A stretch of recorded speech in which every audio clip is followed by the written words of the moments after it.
12 taon lang ang edad namin at parehong nasa first year high school nung magsimula ang kwento namin ni Rigor.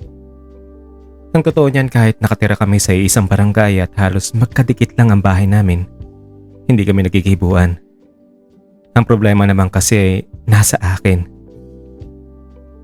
Simula nung bata pa lang, sadyang mahiyain na ako. Pakiramdam ko kasi ay may kakaiba sa akin. Ang tingin ko sa sarili ko ay mababa. Ewan ko ba, hindi ko rin maintindihan. Kaya dahil dito, hindi ako palakibo, hindi pala kaibigan, at mahilig lang mag-isa. Kaya bagamat maliit ang mundo naming dalawa, hindi kami talaga magkaibigan. Kapag nakakasalubong ko siya o nakakasabay sa pupuntahan, yumuyo ko ako niyan o kaya'y lilihis sa gilid ng kalsada para akong isang pusang takot sa tao. Ewan ko kung ano ang nasa isip niya kapag nakikita niya akong ganun ang inaasta. Marahil ay sa isip niya ay isnabero ako. Masungit o baka kaya ay mayabang. Pero wala akong pakialam kasi ganyan talaga ako eh. Kabaliktaran naman ni Rigor, palakaibigan siya, masayahin at confident sa sarili. Pero higit sa lahat, guwapo siya. Bagamat sunog ang balat niya dahil sa mga trabahong bukid, may magandang mga mata at kilay, may dimples, at kapag ngumingiti, makikita ang magaganda at mapuputi at pantay-pantay na mga ngipin niya. At sa edad niyang 12, mas matangkad na siya kaysa sa aming mga batang kasing edad niya noon. Kaya kahit bata pa lamang, hayop na ang taglay niyang porma. Alam ko, maraming mga kabataan at kahit mga dalaga na ang nakakaroon ng crush sa kanya. At hindi lang yan ang kahanga-hangang bagay kay Rigor. Masipag siya.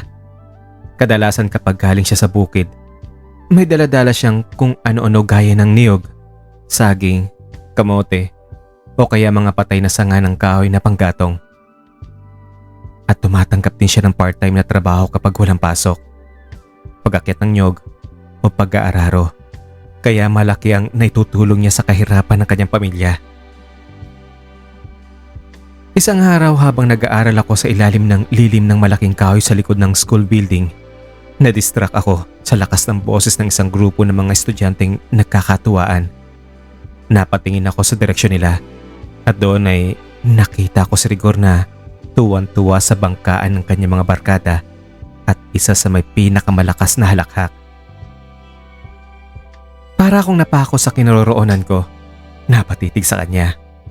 Iyon bang na-mesmerize, namangha sa nakitang sobrang pagtawa niya at sa forma niyang astig, lalaking lalaki. Ang lakas ng dating sa isip ko. Inaamin kong noon ko lang siya napagmasdan ng ganon at di ko maitatwa na nabighani ako sa kanyang angking postura at kakisigan. Hindi ko lubos maintindihan ang sarili ko. Hindi ko alam kung bakit ganon na lang ang naramdaman kong paghanga sa kanya. Parang nasa suspended animation ako, hindi makagalaw. Ang mga mata ay nakatutok lang sa kanya. Hanggang sa namalayan kong nakatitig na rin pala siya sa akin. Seryoso ang mukha at natigil sa kanyang paghalakhak, bagamat patuloy pa rin sa pagiging bangkero. Nung napansin kong inaaninag niya ang postura kong napako ang tingin sa kanya, dagdagan pa ng paglingon rin sa direksyon ko ng kanyang mga kasamahan. Dali-dali kong itinuon ang mga mata ko sa aking libro at nagkunwaring nagpapasa at bino-vocalize pa ang pagbabasa. Kahit na sa kaloob-looban ko lang, halos puputok na ang dibdib ko sa magkahalong kaba at hindi maisalarawang excitement. Nawala tuloy ang concentration ko. Hindi malaman kung mag-walkout o tatakbo. Mistulang nagtatalo sa loob ng isip ko kung aalis o mananatili. Pero sa iya na baka lalong mapansin, nanatili ako at ipinagpatuloy ang kunwaring pagbabasa. Pinilit na huwag nang lumingon sa kinaroroonan nilang magbabarkada. Pero hindi ko rin napigilan ng sariling mapatingin at lalo pang naturete ang utak ko nung nahuli kong nakatingin pa rin siya sa akin. Lalong tumindi ang pagkabog ng dibdib ko at pagkaturete ng utak ko. Iyon ang tagpong hindi ko malilimutan. Ang pinakapunto kung saan seryoso na ako nagtanong kung ano ba talaga ang pagkatao ko at kung bakit ako nakakaramdam ng ganun para kay Rigor.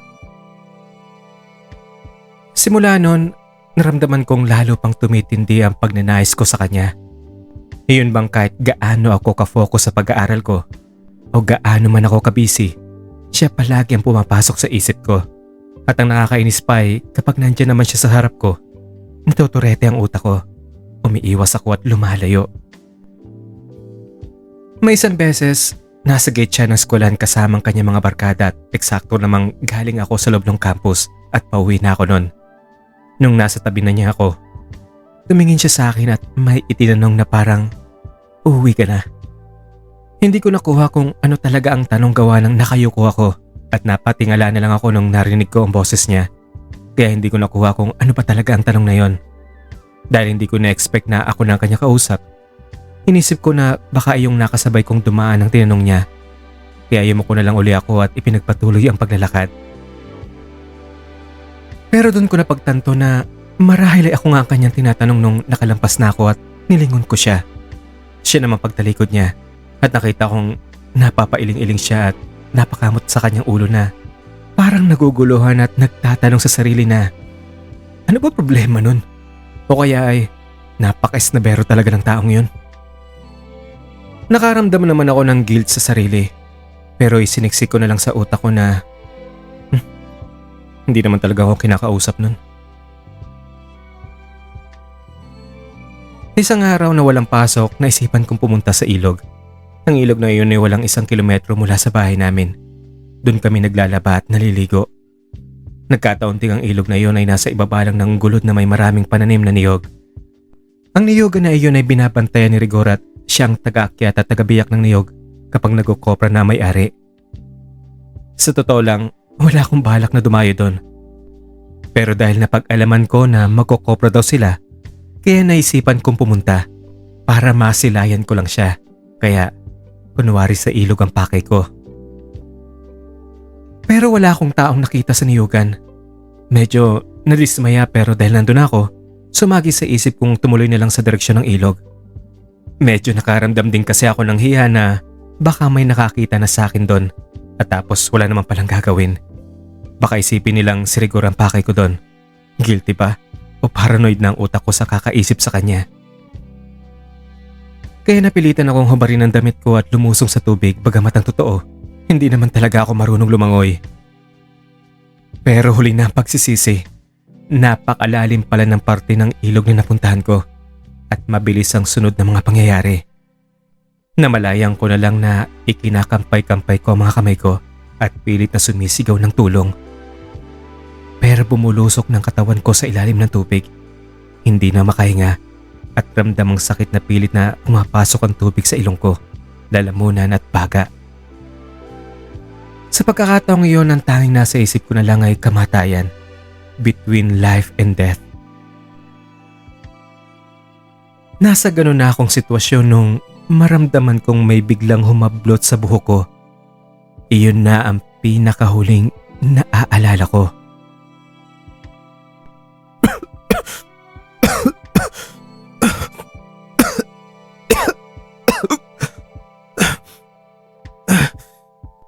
Pagubo at pagsuka ng tubig na pumasok sa katawan ko ang una kong nagawa nung magkamalay ako. Nagpalinga-linga ako sa paligid. Nasa tabi na ako ng ilog. Nakatihaya. Habol-habol pa ang paghinga. At ang hindi ko inaasahang bumulaga sa mga mata ko ay si Rigor. Wala siyang damit na pang itaas, ang suot niya lang ay shorts at basang-basa na iyon. Hindi ko lubos maisalarawan ang nadarama ko. Nasa harap ko ang taong hinahanap ko. At siya pa itong naging tagapagligtas ng buhay ko. Pakiramdam ko tuloy ay lalong sumikip ang dibdib ko. Hindi makatingin ng diretso sa kanya sa sobrang hiya. Okay ka na ba? Ang tanong niya, kitang-kita sa mukha niya ang matinding pag-aalala. Tumango lang ako sabay balikwas at naupo sa batuhan. Nakayoko dahil sa magkahalong sakit ng ilong, lalamunan, tiyan at pagkahilo. Hindi pa rin ako umimik. Naalipin ako ng sobrang nervyos ng buong katawan sa nangyari. Dagdagan pa ng hayon, ang mismong taong dahilan pa ng pagkaturete ng utak ko ay siya pa palang magliligtas sa akin. Parang pinaglaruan ba ako ng pagkakataon? Nilunod mo ko at pagkatapos, ipinakita na sa akin ng taong hinahanap-hanap ko. Magbihis ka na. Ang sabi niya sa akin sabay hagis ng mga damit ko na pinulot niya sa batuhang parte ng tabing ilog. Dali-dali naman akong tumayo at tumalikod. Isinot ng aking mga damit. At nung naisot ko na mga iyon, nakita kong naglakad na pala siya tinutumbok ang bahay kubo na nasa di kalayuan lang. Tuloy-tuloy lang siyang naglalakad na parang walang seryosong nangyari. Inayos niya mga niyog na nagkalat sa harap ng kubo. Sumunod naman ako at umupo sa isang bangko na gawa sa kawayan sa labas ng kubo. Maraming salamat ha. Kung hindi siguro dahil sa'yo, baka tuloy na akong nalunod kanina. Okay lang yun. At least, ngayon alam ko nang marunong ka rin palang magsalita. Marunong naman talaga ako magsalita. Oo naman, narinig ko na eh. Pero ngayon ko lang talaga nalaman. Kung hindi ka pa talaga munti kang malunod dyan, hindi ko pa malalaman na nakapagsalita ka pala. Nahihiya kasi ako sa'yo. Ha? Nahihiya ka sa akin. Sa itsura at katayuan mong yan, nahihiya ka pa sa akin talaga. Totoo naman talaga tol, nahiya talaga ako sa'yo. Sa akin talaga. Sa katayuan kong to. Ako pa nga tong dapat mahiya sa'yo eh. Kasi mas nakakaangat kayo sa buhay. Gwapo ka naman. At higit sa lahat, palagi naunguna ang pangalan sa honors list sa school natin. Samantalang ako, heto. Tingnan mo naman, kumakayod, mahirap pa sa dagang pamilya. At higit pa sa lahat, puro katarantaduhan ang laman ng pungo ko. Hoy, sobra ka naman dyan. Ibinababa mo naman masyadong sarili mo. Saka, ang gwapo-gwapo mo nga eh. Marami nagka-crush sa'yo dyan. Siyempre sa isip ko lang nasabi yung huling salitang iyon. Totoo naman, kung ikaw nga, nahihiya pa sa ganyan. Paano na lang ako, di ba? Dapat pala hindi na kita kibuin dyan. Nakakahiya kasi. Kung sa bagay may punto siya. Okay, sige. Hindi na ako mahihiya sa'yo. Ayan! Dapat ganyan!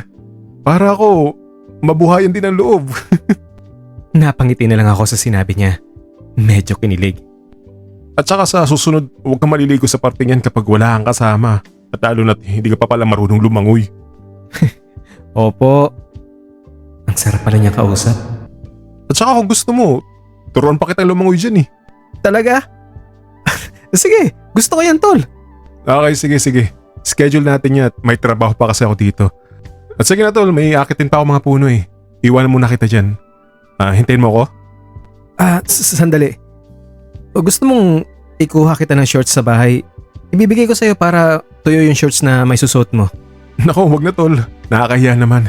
Dito ko na lang, hintayin mo ako matapos sa pag-akyat. Anong nakakahiya dun? Sa totoo nga niya, kulang pa yun sa ginawa mong pagsagip sa buhay ko. Ikaw itong hero ko tol. Hero pa talaga ha? Okay, sige na nga, bahala ka dyan. Since mapilit ka naman. At iyon na nga, umuwi akong naalipin ng utak ko sa sobrang kaligayahan. Kumuha ako ng short pants at saka nagdala na rin ng t-shirt. Sobrang tuwa ni Rigor nang makita ang dala ko. Nung madukot na niya mula sa plastik ang mga ito, sinuri pa talaga niya ang mga iyon. Wow! Uy, tol, maraming salamat talaga ha. Tamang-tama. Dala-dalawa na lang talagang natitirang shorts ko eh. Pareho pang butas. At saka sa t-shirt na rin ha. Puro luma na kasi mga t-shirt ko eh. Tol, maraming salamat talaga. Wala nga naman. Tsaka check mo pa, meron pa dyan sa loob ng plastic. Sinilip niyang muli at nakita niyang isang brief. Tawa naman siya ng tawa. Nice! Dalawa ng brief ko. Huh? Iisa lang talagang meron ka? Oo tol. May araw na wala. May araw na meron. Ang totoo nga yan ngayon. Wala eh. Bukas pa ako magsusuot. Ang totoo niyan, may biglang naglaro sa utak ko. Pero hindi ko na lang in-entertain yun. Sa buong araw na yon, halos hindi na kami maawat sa pagkikwentuhan. At habang ginagawa niya ang pag-akyat ng niyog, ako naman sa baba at taga-kolekta ng mga nailaglag ng bunga. Sobrang saya ko sa tagpo naming iyon. Iyon ang simula ng pagkakaibigan namin ni Rigor. Hindi lang magkaibigan, naging mag-best friends pa kami. Masasabi kong swak na swak kami sa isa't isa. Tama nga siguro ang sinabi nilang opposite poles attract. Mahihain ako, siya ay madaldal. Pero kapag siya ang kasama ko, nawawala ang pagkamahiyaan ko. Sa klase, maganda ang performance ko samantalang siya medyo mahina. Pero sa aking pagtututor sa kanya, umangat ang mga grades niya. Sobrang naging close kami sa isa't isa na walang araw na hindi kami magkasama. Sa eskwelahan, sa paliligo, sa pag-akyat niya ng niyog, kahit saan. At lahat ng bagay ay sinishare namin sa isa't isa. Pagkain, baon, at kahit anong meron kami. At ang isang bagay na hindi ko malilimutan ay ang pagtuturo niya sa akin ng paglangoy. Tol, ito ang unang ituturo ko sa Engkanta. Ang title nito Pagdating ng Panahon ni Ice Higuera. Paborito ko kasi ito at sana magustuhan mo rin. Basta ang gagawin mo lang i-memorize mo lang yung chords. Ang sabi ko sa kanya, sabay kaskas ng gitara ko at kumanta na. Ang buong akala niya ay tinuturoan ko lang siyang magitara.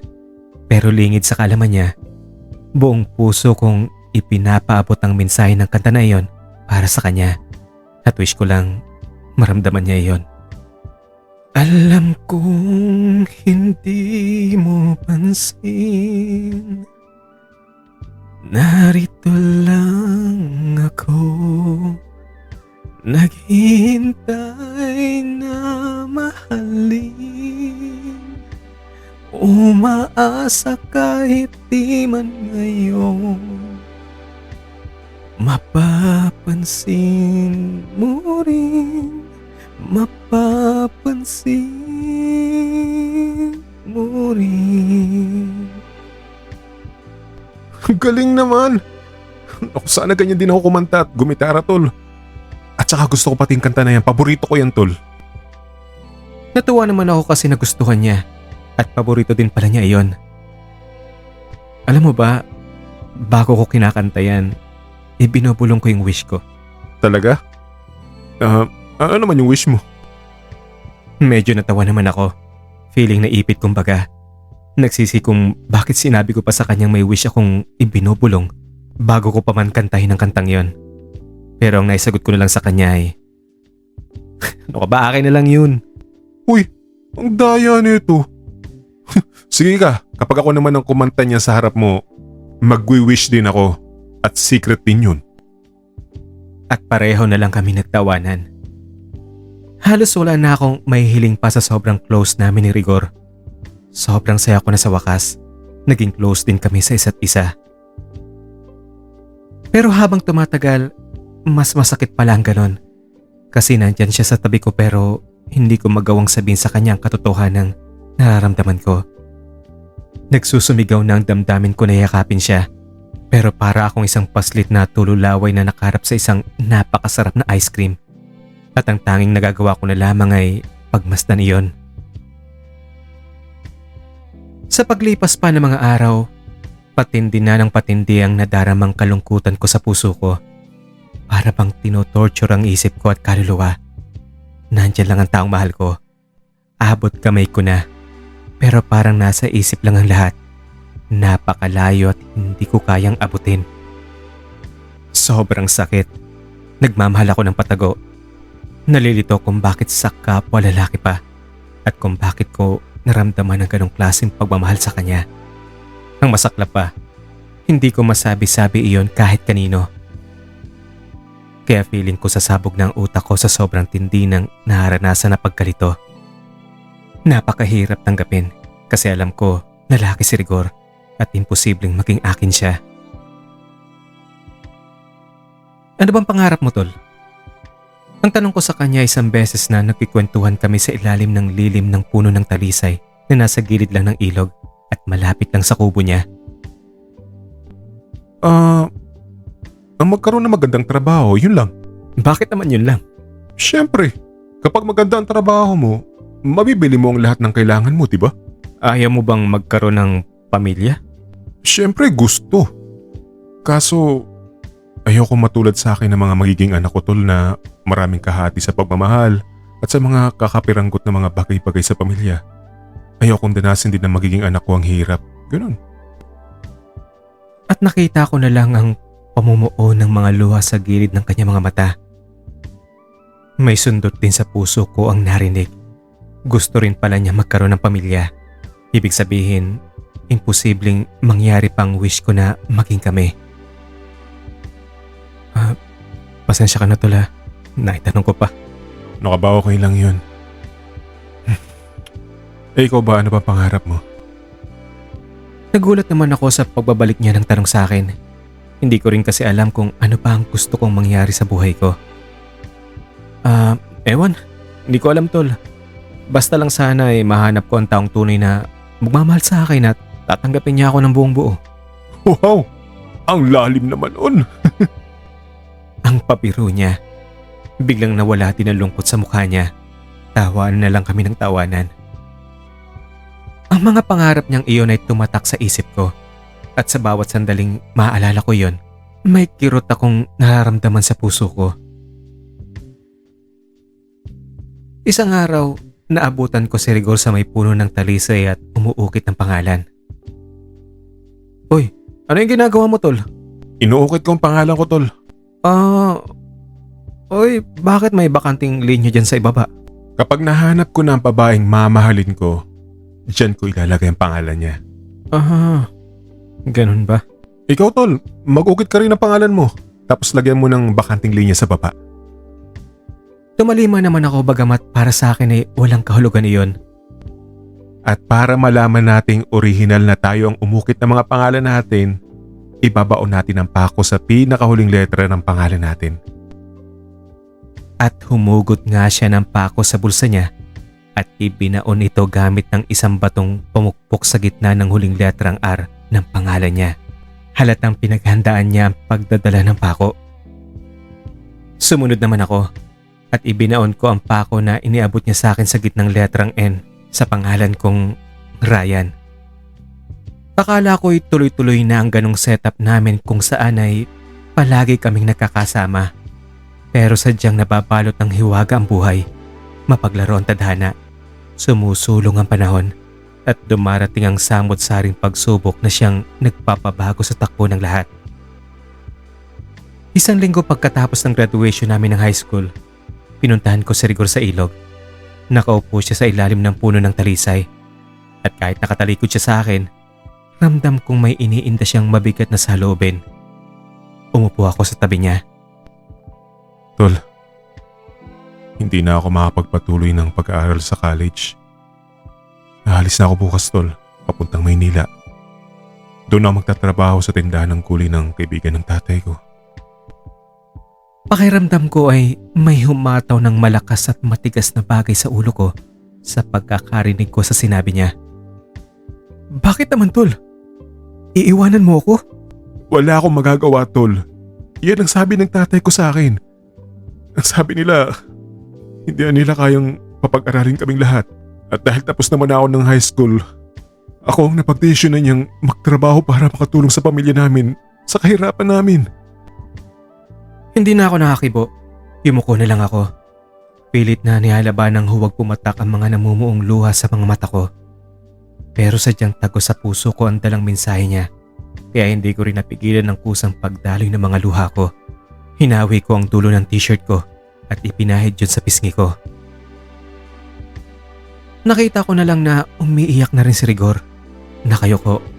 Hinayaang pumatak ang kanyang mga luha sa buhangin. Para naman kami mga basang sisiw na naiwan ng kanilang inahin. Pakiramdam ko sa mga sandaling iyon ay wala kaming kakampi sa mundo. Kung kailan pa sobrang close na namin sa isa't isa, tsaka pa mangyayaring maghihiwalay kami. Sobrang sakit talagang maglaro ng tadhana. Sobrang napaka-unfair ng buhay. Parang gusto ko magmura, magrebelde sa nasa itaas.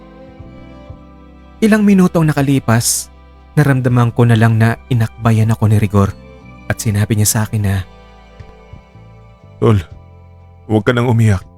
Promise kapag nakabili na ako ng cellphone sa Maynila, palagi kitang ite-text. Palagi rin kitang susulatan, tol. Promise ko sa'yo yan. Hindi kita pababayaan. Ako pa rin ang tagapagtanggol mo Ako pa rin ang hero ng buhay mo, pangako yan. Hindi pa rin ako kumibo. Patuloy pa rin ang paghikbi ko. Sa loob-loob ko, parang gusto ko nang ibunyag ang lahat ng nararamdaman ko para sa kanya bago man lang siya malayo sa akin. Pero takot pa rin ang namayani sa utak ko. Tiniis ko pa rin ang lahat.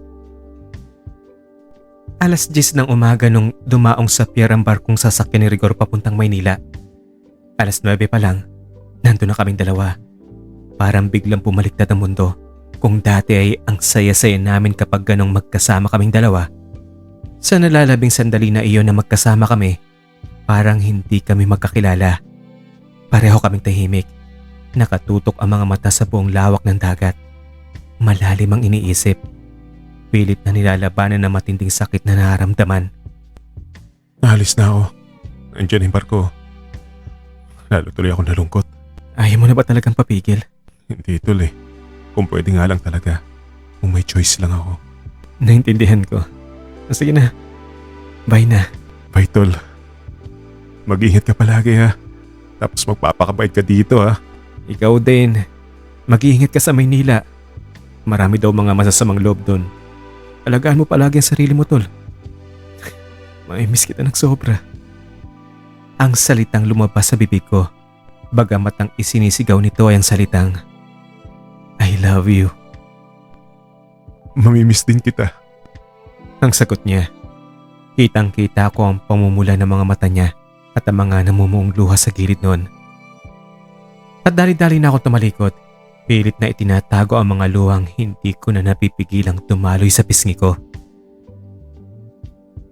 Binibay ko ang kahabaan ng pier na tuliro ang utak sa di maipaliwanag na sakit na naharamdaman habang walang humpay naman ang pag-agos ng mga luha ko.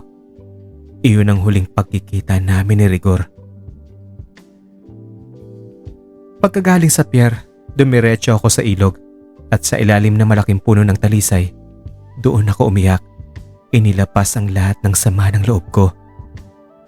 Maya-maya'y naisipan kong maligo sa ilog at sa paglangoy ko ipinagpatuloy ang paglabas ng lahat ng mga hinanakit sa buhay. Bumabalik sa aking alaala ang pagsagip ni Rigor sa buhay ko sa ilog na yon.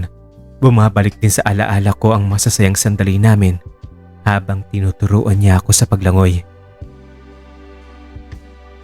Pagkatapos kong maligo, naibaling ko ang paningin ko sa inukit niyang pangalan sa puno ng talisay.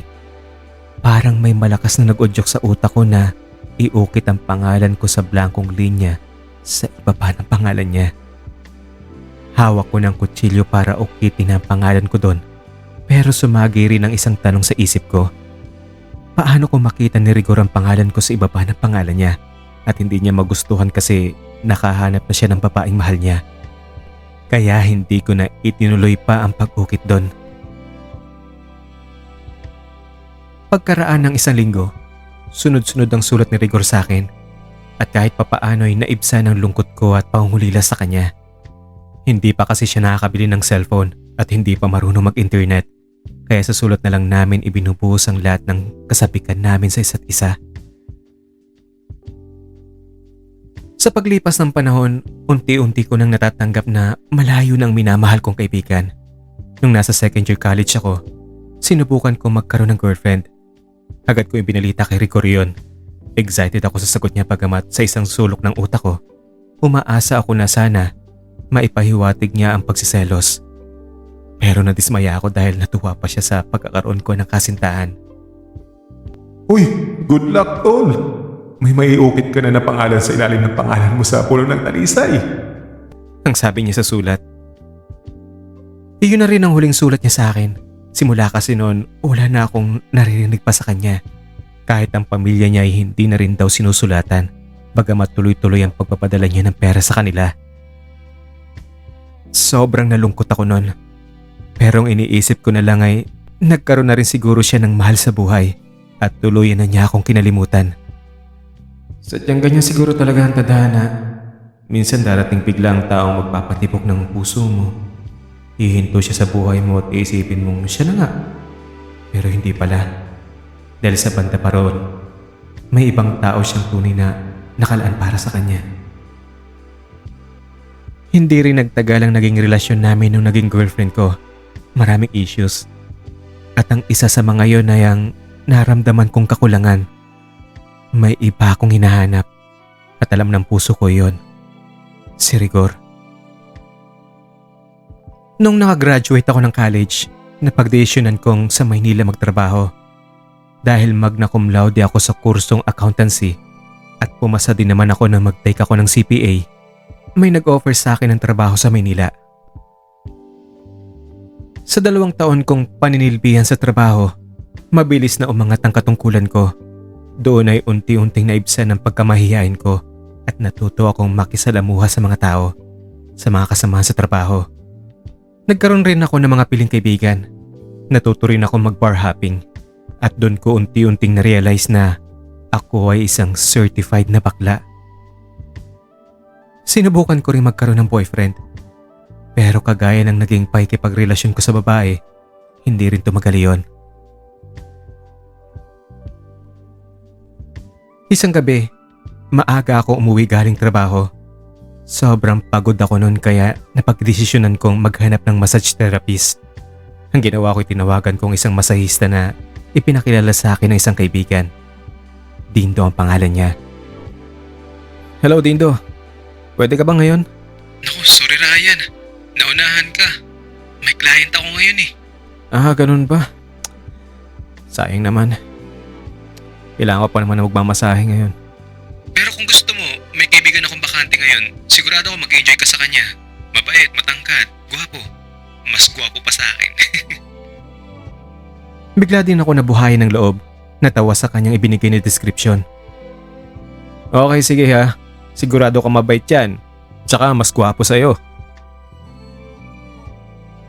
Halos 1 oras bago may mag-doorbell. Tamang-tama. Katatapos ko lang maligo nun. Agad kong tinungo ang pintuan at binuksan iyon. Pero laking gulat ko nung tumambad sa mga mata ko ang taong nasa harap ng pintuan. Bigla akong natulala. Hindi makapaniwalang ang taong hinahanap-hanap ko ay natagpuan ko na rin sa wakas. Pakiramdam ko ay nanginginig ang buong kalamnan ko. Si Rigor! Lalong gumwapo siya at ang dating gusgusing batang nakilala ko ay isang certified na massage therapist na ngayon. Clean cut ang buhok, kuminis ang balat lalo na muka. Ang pananamit ay maiyahanay sa mga sikat na artista sa TV at may isang silver na hikaw pa siya sa kanyang kanang tenga. At pansin ko ang lalong pagganda ng hubog ng katawan niya. Bakat ang kanyang mga biceps at bakat ang sculpted na katawan sa kanyang suot na semi-fit na puting t-shirt. Rigor, ikaw ba yan? Ryan? Nice! Akalain mo ang lit talaga ng mundo. Ang tagal na kitang hinahanap, tol. Ako rin tol. Halika, pasok. Dito ka pala nakatira. Ang ganda ng tirahan mo. Mahigit 2 taon na ako dito sa Maynila, tol. At okay naman ang work ko. Supervisor ako sa isang multinational company. Sagot ko habang pinaupo siya sa sofa at ako naman ay dumiretso sa kusina. Kumuha ng beer sa refrigerator at nung bumalik sa sala, inilatag ang 4 na beer sa mesa. Binuksan ang isa at iniabot ko sa kanya. Tinanggap niyang nabuksan ang beer, sabay tungga nito. Nagbukas uli ako ng isa pa at inilatag sa harap ko. Hindi pa rin talaga ako makapaniwala sa bilis ng mga pangyayari. Pakiramdam ko ay bumalik uli ang pagkamahiyain ko. Hindi magawang titigan siya, lapitan o nihawakan. Ni hindi ko nga siya makamayan sa bukana pa lang ng pintuan. Basta ang nararamdaman ko lang sa pagkakataong iyon ay ang malakas na kabog ng dibdib ko. At muling nanumbalik sa akin ang naramdaman kong matinding paghanga at pagnanais sa kanya nung bata pa kami.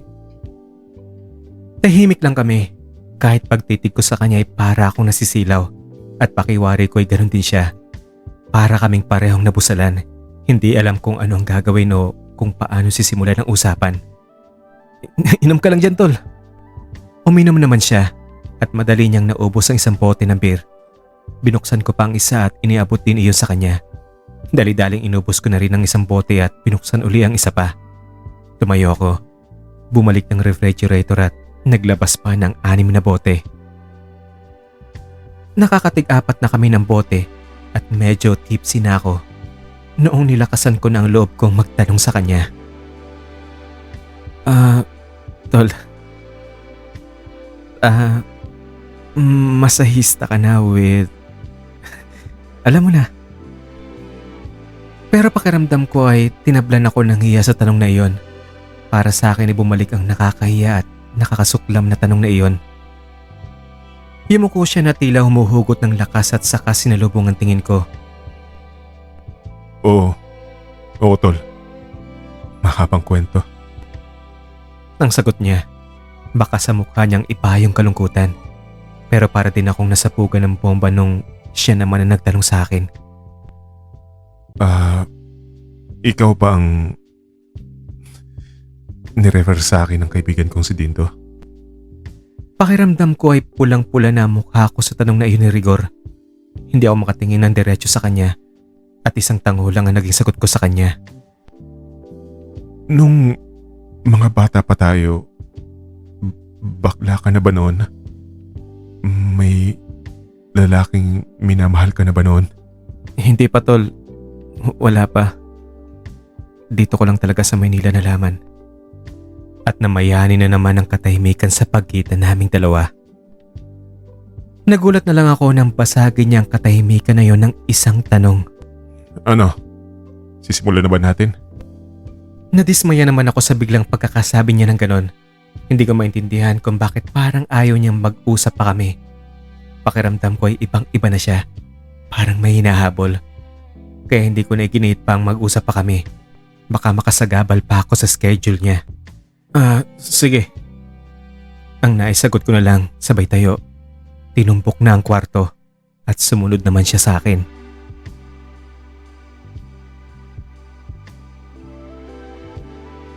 Ilang araw din ako nag-isip sa nangyari at syempre, nangarap pa rin ako na tawagan niya o bisitahin muli. At isang gabi nga ay nagring ang landline ko. Si Rigor. Ryan, bakante ako ngayon. Baka gusto mong dyan ako sa'yo kung okay lang. Syempre naman natuwa ako. Inasam-asam ko kaya ang tawag niya bagamat naisip ko ring marahil ay dahil iyon sa wala siyang customer. At nang dumating naman siya, nag-inuman kami sa terasa ng aking apartment. Nakaupong parehong nakaharap sa isa't isa. Pinagigitnaan lang isang maliit na mesa kung saan ay nakalatag ang aming inumin na beer at mga pulutan. May kadiliman ng paligid. May mahinang love song sa background. Samantalang ang mga dahon ng palmera ay paminsan-minsang pumapagaypay sa bawat ihip ng hangin. Nung nalasing na kaming pareho, hindi ko mapigilan pa ang sariling maglabas ng saloobin. Alam mo tol, hindi ko makakalimutan ang pagliligtas mo sa buhay ko sa ilog na yon. At hindi ko rin makakalimutan ang sabi mo pa sa akin noon na hindi tayo maghihiwalay, na hindi mo ako pababayaan, na ikaw ang magiging tagapagtanggol at bodyguard ko. Mananatili kang hero ng buhay ko. Pinakiramdaman ko siya. Inasahang magre-react sa mga sinabi ko. Pero tahimik lang siya. Yumuko nung naramdamang may panunumbat ang tono ng mga sinabi ko. Paminsan-minsang tumutungka ng beer. Nagpatuloy ako. Pero bigla kang nawala. At ngayong nakita na sana tayo, parang hindi na kita kilala. Ibang-iba ka na kesa kay Rigor na nakilala ko. Ang best friend kong palaging nandyan para sa akin. Ang taong naging inspirasyon ko para maging matatag. Ang kaibigang nagturo sa akin kung paano tanggapin ang sarili para mabura ang pagkamahiyain. Tahimik pa rin siyang nakikinig sa mga sinasabi ko. Nanatiling nakayuko. Malalim ang iniisip at ang isang daliri ay marahang iginuguri-guri sa bibig ng bote ng kanyang beer. Dati ang sabi mo pa na hindi mahalaga sa iyo ang kahit na anumang bagay kundi ang kaibigan mo at ang pagkatao mo. Pero sa pagkakita ko sa iyo ngayon, anong ginawa mo sa kaibigan mo? Anong ginawa mo sa pagkatao mo? Hindi ko na napigilan ang mga luhang dumaloy sa mga mata ko. Pinahid ko ang mga ito ng isang kamay. Hindi pa rin kumikibo si Rigor. Nanatili pa rin nakayuko. Nung itinutok ko ang paningin ko sa kanyang muka, nakita ko may mga luha na pala sa kanyang pisngi. Tahimik siyang umiiyak. Hinahayaang dumaloy na lang ng dumaloy ang mga luha niya at hindi tumitinag sa kanyang pagkakayuko. Mistulo namang piniga ang puso ko sa nakikita ko. Umikot ako sa mesang nakapagitna sa amin at tumabi sa kanya. Inakbayan ko siya. At doon na siya napahagulgol na parang isang paslit. Niyakap niya ako. Tol, hindi toong nag-iba na ako. Ikaw pa rin ang best friend ko, Tol. Hindi mo lang alam kung gaano ako kasaya nung makita kang umuli dito, kaso nahihiya ako sa'yo, Tol, kasi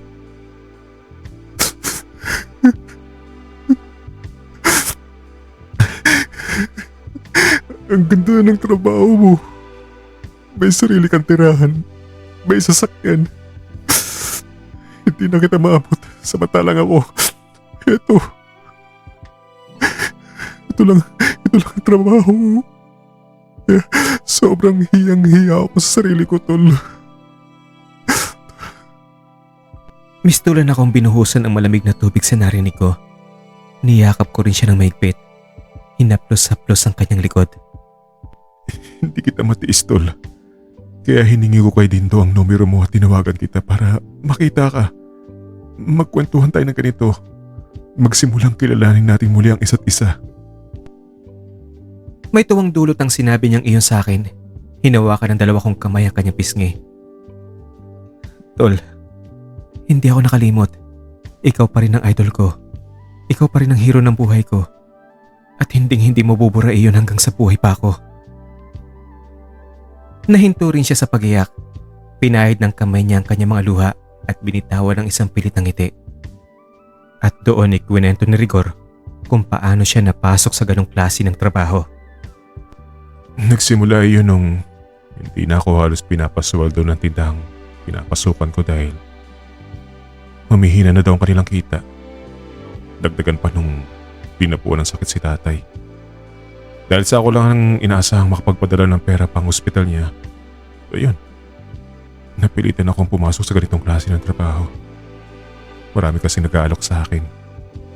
At simula nung maranasan ko ng humawak na malaking pera, sunod-sunod na ang pagtanggap ko ng mga customer. Hanggang sa tuluyan na akong umalis sa pagtitinda na yon. At nag-full time na ako dito. Kung gusto mo, dito ka na tumira sa akin. Nako, Tol, wag muna. Ang pagtanggi niya sa inaalok ko. At hindi ko naman na-question ang pagtanggi niya. Alam ko naman kasi ang dahilan. Iyon ang simula ng muli naming pagiging close ni Rigor. At pakiramdam ko, bumabalik-balik sa akin ang mga naramdaman ko nung mga bata pa lang kami. Naalala ko ang lihim na pagnanais at pagmamahal ko sa kanya. Masaya, pero may dulot ding matinding sakit. Nga pala, may kakantahin ako para sa'yo. Sige, ano ba yan? Pero sandali lang, may wish mo na ako. At ano naman yung wish mo? Secret. Uy, ang daya naman oh. Oy, bakit ikaw nung bata pa tayo? May wish ka rin naman na hindi mo sinabi sa akin, ha? Sabihin mo yung sa'yo para sabihin ko rin yung sa akin. Ano, game? Natulala naman ako sa kondisyon niya ngayon. Paano ko ba sasabihin sa kanya na ang wish ko ay sana mahalin niya ako? Sige na nga. Sa'yo na lang yung wish mo. O sige na, ito na, kakanta na ako. Alam kong hindi mo pansin, narito lang ako, naghihintay na mahalin, umaasa kahit di man ngayon, mapapansin mo rin. Mapapansin mo rin. Nantig naman ako sa pinili niyang kanta. Hindi pala niya nakakalimutan niyon. Pakiwari ko'y tuluyan na nag-flashback sa aking isipan ng kubo kung saan kami naglalagi. Ang malaking puno ng talisay sa gilid ng ilog at ang ilog mismo kung saan kami naliligo o kaya'y umuupo at nagmumuni-muni sa gilid nito. Hindi ko naman mailis ang paningin ko sa kanyang mukha habang siya ay kumakanta. Ang kanyang mga mata ay paminsan-minsang tumitingin sa akin na para bang ipinapahiwatig na ang bawat kataga ng kantang iyon ay may saysay. May mensahe para sa akin na galing sa kanyang puso. Halos kumpleto na naman sana ang buhay ko dahil nahanap ko na sa wakas ang best friend ko. Pero may isang issue, ang pansarili kong kaligayahan. Siyempre naghahanap din ako ng saya. At dahil hindi ko nga naman boyfriend yung tao, na hindi pwedeng gawin namin iyon. At hindi ko rin pwedeng alokin siyang kunin ng kanyang serbisyo. Parang ang sagwa kasi. Simula kasi nung magbalik ang magandang samahan namin, pakiramdam ko'y wholesome lang ang turing niya sa akin. Wala nang iba. Platonic kumbaga. Hindi kasi siya nagpaparamdam na hayan pwede kami. Isang araw nagiinuman kami sa terasa ng apartment ko, dating gawi. At dahil sa lasing na, nagkaroon siya ng lakas ng loob na ilabas ang itinatawong sama ng loob. Sinumbatan niya ako. Nandito pala si Dindo kagabi. Ang tanong niya, ang mga mata ay nakatutok sa mukha ko. Oo, bakit? Sana. Kung saya lang ang pag-uusapan, bakit siya pa? Nandito naman ako ah. Para akong binatukan sa narinig, napatingin sa mukha niya. Magkaibigan tayo, Rigor. Mag-best friends. Parang awkward naman yata yun. Bakit naman hindi? Kung anong pwedeng ibigay niya, kaya ko rin ibigay. Hindi ko alam kung may insulto o maawa ko sa kanya. Siyempre, pera kaagad ang nasa isip kong dahilan kung bakit nagagalit siya. Kung pera lang ang dahilan, Rigor, hindi mo naman kailangan gawin yun eh. Bibigyan kita hanggang sa makakaya ko dahil kaibigan kita. Pero ang sagot ko palang iyon, ang lalong magpapasama ng loob niya. Alam mo, ang hirap sa'yo. Hinuhusgan mo kaagad ang hangarin ko. Kung ibang tao siguro magsasalita sa akin yan, hindi ako masasaktan kasi hindi nila ako kilala at totoong pera lang naman ang habol ko sa kanila. Pero ikaw sa'yo pa talaga nang galing yun. Lalo mong pinababa ang pagkatao ko. Kanya ka na ba ngayon? Porke may pera ka na, may magandang trabaho, nabibili ang luho. At tingin mo na sa akin mukhang pera na. Puwisit na buhay to. Bakit hindi mo lang sabihin na nandidiri ka sa akin ha? Ha? Sabihin mo sa akin ng totoo, nandidiri ka sa akin, di ba? Teka, bakit ka ba nagagalit? Napahinto siya sa mismong pintuan. Hawak-hawak pa ang doorknob at matulis pa ang mga matang lumingon sa akin. Hindi mo alam. Puwisit na buhay to. Bulyaw niya sabay labas ng kwarto. Hinambalos pa ang pagsara ng pintuan. Dali-dali ko siyang hinabol hanggang sa labas ng bahay. Pero mabilis itong nakasakay ng taxi. Iyon ang huli naming pagkikita ni Rigor. Masama ang loob ko dahil nasaktan ko ang kanyang kalooban. Hindi ko naisip na masakit pala ang binitawan kong mga salita. Tinawagan ko siya sa kanyang cellphone pero wala na itong contact. Tinanong ko siya kay Dindo pero ang tugon lang daw nito sa kanya ay huwag ibibigay ang kanyang bagong numero at address kung saan siya nakatira. Hindi na ako mapakali. Naitanong ko tuloy sa sarili kung bakit gano'n na lang ang galit niya sa akin at kung gano'n ba talaga kalaki ang nagawa kong kasalanan para hindi na siya magpakita pa sa akin. Tinawagan ko ulit si Dindo at nakiusap na kahit gagawa na lang ako ng sulat para kay Rigor at iabot na lang niya ito. Pumayag naman si Dindo. Kaya dali-dali kong isinulat sa isang papel ang mga paliwanag ko at ang pagbunyag sa matagal ko ng itinatagong pagmamahal sa kanya. Dear Rigor, gusto ko humingi ng paumanhin sa mga nasabi ko sa iyo. Alam ko maling-mali ako. Hindi ko naisip na ginawa mong lahat ng mga bagay na yan dahil sa malaking responsibilidad na nakapatong sa balikat mo. Napaka-selfish ko doon. Wala akong inisip kundi ang katayuan ko. Nalimutan kong may isang best friend ako na may sariling buhay na may sariling mga problemang pinapasan. Nalungkot ako dahil hindi ko nakita ang side ng buhay mo na hinusgahan na kagat kita. Ngayon ko lang na-realize tol na napakabuti mong tao. Napakabuti mong anak. Napakabuti mong kapatid na handa mong gawin ang lahat para sa kanila. Napakaswerte nila na nagkaroon ng mahal sa buhay na katulad mo. Napakaswerte ko naman na nagkaroon ng isang kaibigan na katulad mo. Kaya nga, idol talaga kita. Kaya nga ikaw ang nag-iisang hero ng buhay ko. Kaya nga, mahal kita. Totoo tol, mahal kita. Simula nung bata pa lang tayo, bago pa lang tayo nagkakilala, mahal na kita. Bago pa lang ako sinagip sa pagkalunod sa ilog na yun, mahal na kita. Hindi ko lang masabi-sabi sa'yo, Tol. Wala akong lakas ng loob na sabihin sa iyo ang lahat. Natatakot akong mawala ka kapag nalaman mong hindi lang pala pakikipagbibigan ng turing ko sa'yo. Sana, Tol, ay patawarin mo ako. Kahit hindi mo na ako mahalin. Tanggap ko ito dahil sanay na puso ko. Sanay na masaktan. Kontento na akong pagmasdan ka. Tanggap ko nang hindi ka magiging akin. Pero sana lang ay maibalik natin ang pagiging mga best friends natin. Yan lang ang hiling ko, Tol. Sana'y mapatawad mo ako. Nagmamahal, Ryan. Ibinigay kong sulat ko na iyon kay Dindo sa pag-asang makakarating iyon kay Rigor. Subalit lumipas na lang ang 1 linggo, hindi pa rin daw na ibibigay ni Dindo ang sulat. Bakit naman? Nasaan pa si Rigor? Hindi ko nga alam eh. Hindi nga sumasagot sa mga text ko at ang sabi pa wala na raw sa tinitirahan niya. Nagulat naman ako sa narinig at lalo akong nalungkot at kinabahan. Maraming naglalaro sa isip ko at hindi ko maiwasang hindi makaramdam ng guilt sa mga nasabi ko sa kanya. Naghintay ako ng 1 linggo, 2 linggo, hanggang sa hindi ko na natiis. Nanawagan na ako sa radyo, sa newspaper. Wala pa rin. Hanggang sa naisipan ko magpagawa ng malaking streamer at inilagay ko iyon sa harap ng building mismo ng dating tinutuluyan niya. May nakasulat na, Rigor, patawarin mo na ako. Hihintayin kita sa dati nating tagpuan, malapit sa mga daungan ng barkong patungong Creator Island. Sabado, 6:00 ng gabi. Dumating ang araw ng Sabado. Naghintay ako sa takdang oras. Pero 10:00 ng gabi ay wala pang Rigor na sumisipot.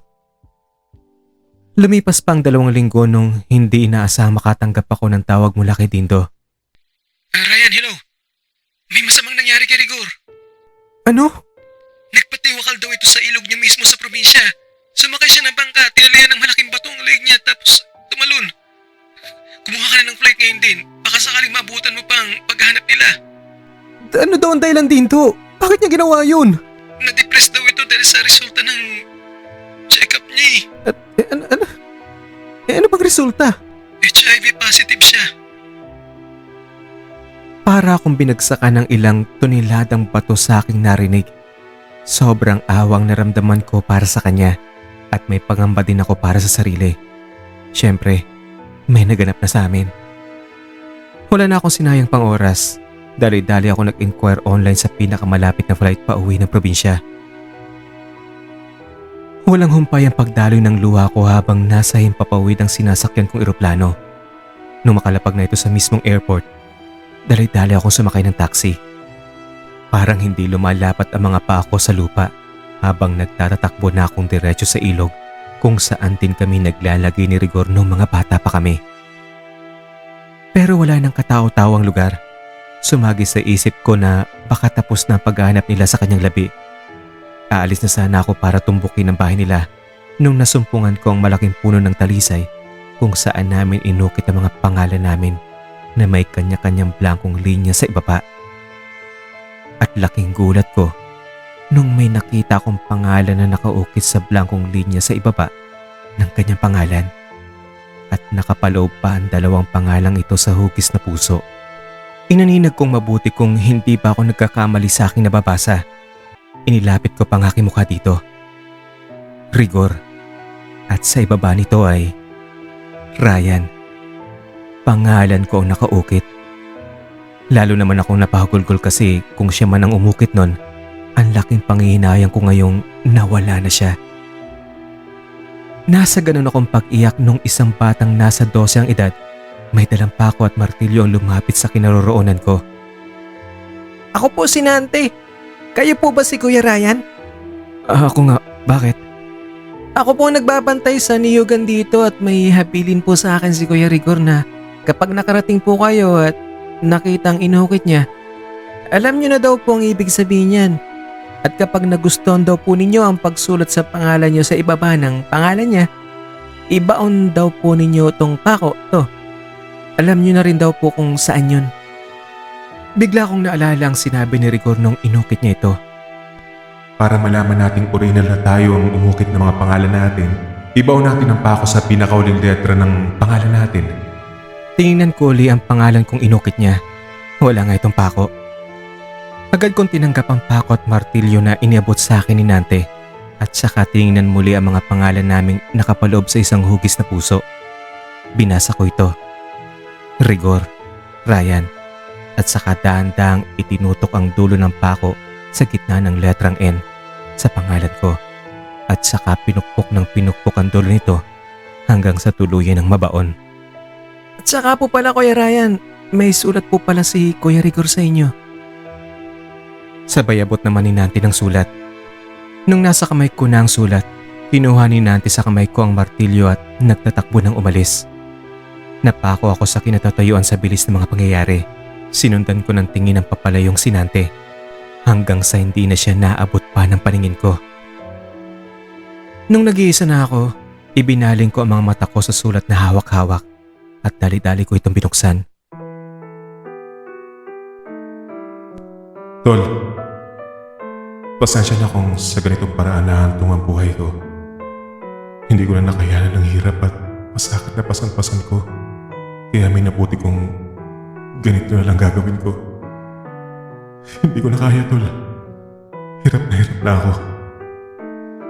Sa sulat na ito ay may isang importanteng bagay akong aaminin.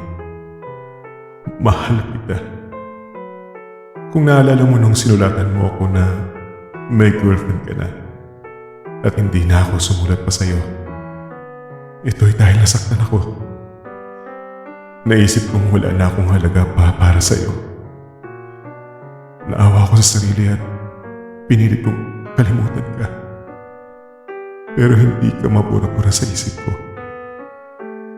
Bata pa lang tayo, Tol. Naramdaman ko na ito para sa'yo. Pero natakot akong ibunyag ito sa kadahilan ng baka itakwil mo ako, pagtawanan. Una kitang napansin nung tinitigan mo ako habang nag-aaral ka sa likod ng school building at nagkatuwaan kami mga barkada. Halos matunaw ako sa mga titig mo.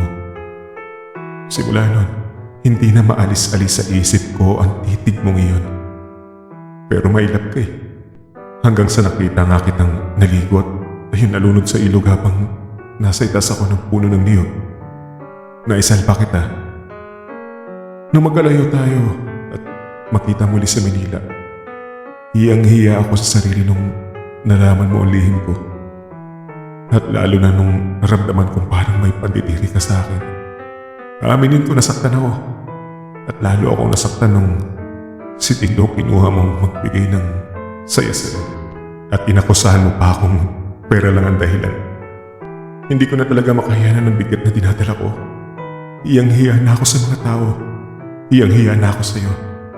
At dahil wala rin namang patutungo ng buhay ko, kaya heto, umalis sa Maynila at dito piniling wakasan ang lahat. Sa lugar kung saan natin sinimulan ang ating pagkakaibigan. Sa ako nga pala, alam mo ba kung anong hinihiling ko kapag kinakanta ko ang kantang itinuro mo sa akin? Huwag na lang. Kasi wala na rin namang silbi ito eh. Paalam, Tol. Sana hindi ka magagalit sa akin. Nahinto ko ang pagbabasa ko gawa ng pagdaloy na naman ng mga luha ko sa mga mata ko. Pinahid ko ang mga ito at pagkatapos, ipinagpatuloy ang pagbabasa sa huling linya ng sulat niya. May isa pa pala akong hiling. Sana paunlakan mo ako. Pwede bang humarap ka sa kubo? Parang may biglang sumundot na kung anong bagay na nakakagulat sa huling parte ng sulat niya ngayon. Baka kasi may isang importanteng bagay pa siyang iahabilin. Humarap kagad ako sa kubo at laking pagkamangha ko noong ang tumambad sa mga mata ko ay si Rigor. Hawak-hawak ang gitara niya. Kinakaskas niya ito at kumakanta. Alam kong di mo makita, narito lang ako. Hinihintay lagi kita, umaasa kahit di man ngayon. Hahanapin mo rin, hahanapin din.